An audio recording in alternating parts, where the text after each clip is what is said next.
Hi guys, you are most welcome to this channel. This is Ashif Ali और on the Limra classes. बच्चों, आज की class में मैं आपको कराने वाला हूँ बहुत मोस्ट इंपॉर्टेंट टॉपिक, जो कि आपको क्वेश्चन करने में मदद करेगा। मतलब अब से आगे के जो भी हम क्वेश्चन करेंगे उसमें बहुत हेल्प करने वाला है। इसका नाम है टॉपिक का इंटरेस्ट ऑन डिबेंचर।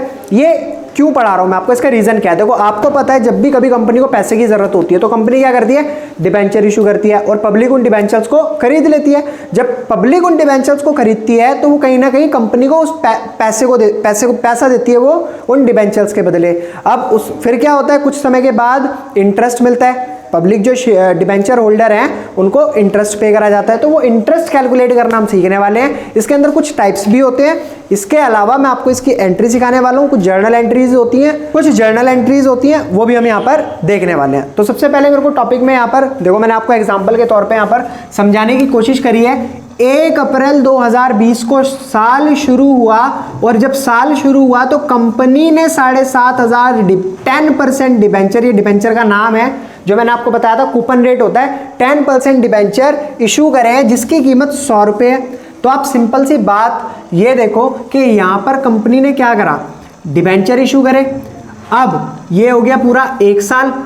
कंपनी क्या कहती है, कंपनी, मैंने आपको कॉन्सेप्ट में भी बताया था, कंपनी इंटरेस्ट पे करती है ईयरली, हाफ ईयरली, यानी कि या तो साल में 2 बार भी देगी या साल में 1 बार भी देगी। ये डिपेंड करता है हमारे डिबेंचर होल्डर्स के ऊपर।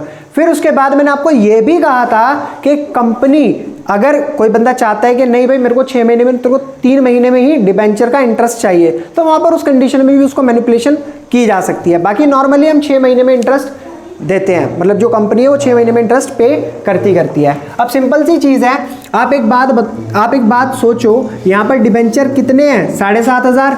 एक डिबेंचर की कीमत कितनी है, 100 रुपये। तो टोटल डिबेंचर कितने रुपए के हो गए, 7.5 × 100, यानी कि 7.5 लाख रुपए के डिबेंचर हो गए। अब ये 7.5 लाख रुपए के डिबेंचर्स को हम क्या करेंगे, इसका इंटरेस्ट कैलकुलेट करेंगे।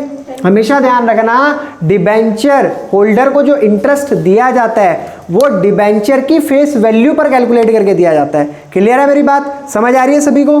ठीक है, तो यहां पर कितना है मेरा, डिबेंचर की जो फेस वैल्यू कितनी आई निकल कर, 7.5 लाख। अब डिबेंचर का कूपन रेट क्या था, 10%। तो यहाँ पर 10% कैलकुलेट कर लेंगे, कितना आ गया, 75,000 रुपये। पूरे साल का इंटरेस्ट आ गया। मगर कंपनी क्या करेगी, इसको 2 पार्ट में देगी। एक देगी 30 सितंबर 2020 को और एक देगी एंड ऑफ द ईयर 31 मार्च 2021 में। यहाँ तक कोई दिक्कत, कोई डाउट, कोई परेशानी किसी को भी नहीं है? ठीक है, अब मैं और आगे चल रहा हूँ। अब देखो, नॉर्मल सी चीज, अगर आपका इंटरेस्ट आया है कितना, 75,000 रुपये, तो कंपनी से कितनी बारी में देने के लिए कह रही है, 2 बारी में। जब आप इसे कैलकुलेट करोगे तो कितना अमाउंट आएगा, 37,500। यानी कि ये कंपनी है, इसने डिबेंचर इशू करे थे, किसको, पब्लिक को। पब्लिक ने वो डिबेंचर खरीदे थे। अब डिबेंचर का जो इंटरेस्ट है वो पब्लिक को दिया जाएगा। ठीक है, तो पहले कंपनी जो है कहती है कि चलो पहली बार का इंटरेस्ट मैं तुम्हें दे रही हूँ। ठीक है, ये डिबेंचर होल्डर के लिए क्या है, प्रॉफिट है एक तरीके का। तो 37,500 रुपये देना का डिसाइड करा जैसी कंपनी ने, तुरंत गवर्नमेंट से एक बंदा आया, मतलब सरकारी बंदा आया और कहने लगा रुको रुको रुको, ये 37,500 डिबेंचर होल्डर का इंटरेस्ट जो है ये एक तरीके का प्रॉफिट है। और रूल ये कहता है कि जब भी प्रॉफिट होगा उसमें से गवर्नमेंट का भी हिस्सा होगा, यानी कि टैक्स पे करना पड़ेगा। ये आपको विदाउट टैक्स नहीं दिया जाता, ये आपको क्या करा जाता है, टैक्स कैलकुलेट करा जाता है, जो भी आपका प्रॉफिट है फिर ये अमाउंट पे करा जाता है। तो सिंपल सी चीज है, यहां पर आप देखो 37,500 पे गवर्नमेंट को 10% टैक्स देना है, तो कितने रुपए आ गए, 3,750। ये तो चले गए गवर्नमेंट के पास।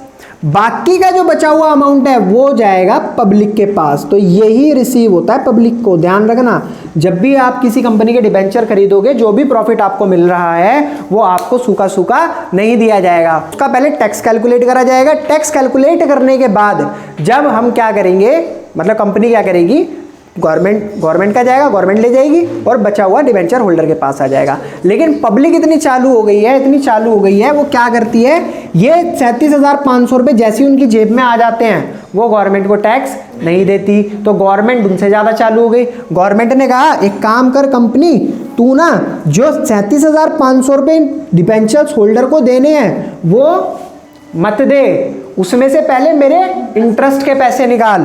तो कंपनी से ही डायरेक्ट गवर्नमेंट मांग रही है, पहले 3750 रुपए मेरे इंटरेस्ट के दे, जो भी उसका प्रॉफिट है, फिर उसके बाद जो बचा हुआ अमाउंट है 33,750 रुपए, वो तब डिबेंचर्स होल्डर को देना है। तो समझ आ गई बात। तो ये पहले के टाइम में ऐसा हुआ करता था, तो लोग बाग टैक्स चोरी कर लिया करते थे, टैक्स नहीं दिया करते थे। मगर जैसे जैसे टाइम बढ़ता जा रहा है, गवर्नमेंट ज़्यादा चालू होती जा रही है, तो गवर्नमेंट कहती है लो मैं तुमसे टैक्स मांगूंगी ही नहीं, मैं टैक्स मांगूंगी सीधा कंपनी से, कंपनी के ऊपर जिम्मेदारी छोड़ती हूँ कि वो टैक्स लेगा और मुझे देगा। क्लियर है मेरी बात।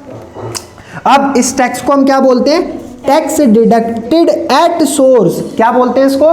Tax deducted at source. Clear है यहां तक?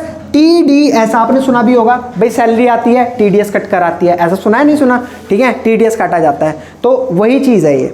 अब आपको देखो ये चीज मैंने ऊपर ही बता दी है, interest on debenture is always calculated on face value. हमेशा ध्यान रखना, जो भी आप इंटरेस्ट कैलकुलेट करोगे डिबेंचर का, वो किस पे करोगे? फेस वैल्यू पर। ठीक है, हमेशा किस पे करोगे? फेस वैल्यू पर। ठीक है, अब इन सारी जो भी हमने ये मनगढ़ंत रचनाएं करी हैं, इनकी जर्नल एंट्री यहां पर मैंने लिख दी है। आपको मैं समझा देता हूं, अगली क्लास में, अगली वीडियो के अंदर इंटरेस्ट ऑन डिबेंचर के जब हम क्वेश्चन करेंगे, वहां पर ही हमारी जर्नल एंट्री काम आने वाली है। क्लियर है मेरी बात। तो सबसे पहली एंट्री बच्चों क्या आती है? At the date of interest. जिस दिन कंपनी इंटरेस्ट देती है उस दिन वो एंट्री क्या करती है? वो कहती है डिबेंचर इंटरेस्ट अकाउंट डेबिट। क्यों करा डेबिट? क्योंकि कंपनी के लिए एक तरीके की लायबिलिटी है, कंपनी को ये डिबेंचर होल्डर्स को देनी है, तो इसलिए उसने ये क्या करा?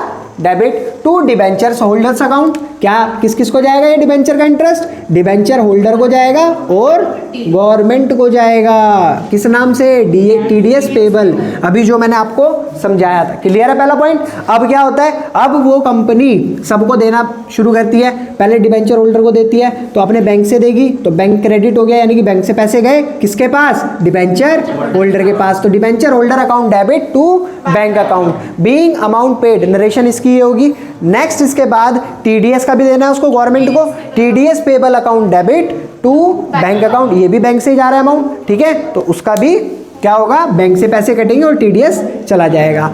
At the end of the year, अब साल के अंत में, साल के आखिरी में होता क्या है?